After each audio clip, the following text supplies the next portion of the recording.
Hello and welcome, it is Joe here and I've got a Team of the Season TOTS Matuidi player review for you guys today. Okay, so he's an 83 rated CDM, plays for PSG, Paris Saint-Germain, and he is French. Got him for 130,000 coins, he's going around 115,000 on Xbox I believe, and around the same on PS3. He played, it says 7 games, but he actually only played 6 games for me, and he scored 3 goals and 3-star weak foot and 2-star skill moves. Unfortunately, he's only 5'8" and he's a left-footed. Okay, so I played him in the standard French team, as you can see, just like nothing too expensive. Jimbo Cisse and Remy, the partnership up front, in a 3-5-2 formation. So he did quite well in this team, and it was a okay team, not amazing, pretty cheap as well. So we're just going to get into his in-game stats around about now. Okay, so his in-game stats are pretty good. So he's got like something like 85 ball control. I mean, his skill stats, and there's no real standout stats, and that is probably one of the main problems. He doesn't have any really good stats. I mean, 91 marking is pretty impressive.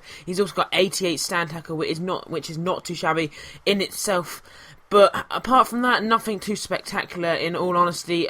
Whereas when you move on to the... Oh yeah, and he has got medium attacking work rate and medium defensive work rate. As I already said, 2-star skills and 3-star weak foot. But when you move on to the physical attributes, they are all greens, apart from his stamina, just because that was quite late into the games with him and it had gone down massively. But he's got all green physical stats, and his mental attributes are pretty good there, with the aggression and the interceptions. Anyway, so into his pros and cons as a player. And I'm going to start off with his pros, just because I like to be positive. So one of the best things about him, possibly the best, is his passing. He has absolutely beautiful passing. Just the way he wins it back in midfield and pings it over the top. Some of the balls he managed to knock over for Remy and Jimbo Cisse to chase or just into their feet, it was absolutely incredible. Especially from into it in his own half. He just like heavy... No, just knocked them out over into a Remy or Jimbo Cisse. His balls were just incredible. His passing in general was really impressive. Another good thing about him was his pace. He seemed pretty nippy, pretty good at accelerating, and once he got going, he was pretty fast as well in sprint speed wise.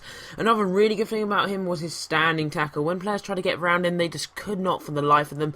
They tried to go either way, and he just stuck out his big legs and intercepted the ball and got it back for the team. So that was a really good thing about him. Whereas his cons are quite heavy as well. So one of his biggest cons is his sliding tackle. I was really not impressed with that, just because he's so small, which sort of contributed to its ineffectiveness, just because he can't really reach for the ball very far, and I just didn't find that effective at all. Another bad thing about him is his height, as I did just touch on.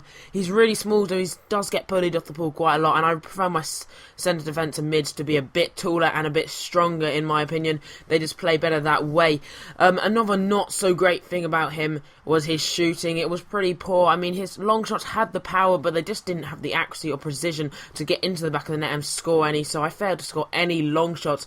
So overall, he just didn't really get into the game as much as I would have hoped he could have, and it just really didn't impress me as much as I wished he could. So overall, I would say he was not worth it, guys. Don't buy him. Anyway, so if you enjoyed this review, please leave a like and subscribe if you haven't already, and I'll see you later. Bye.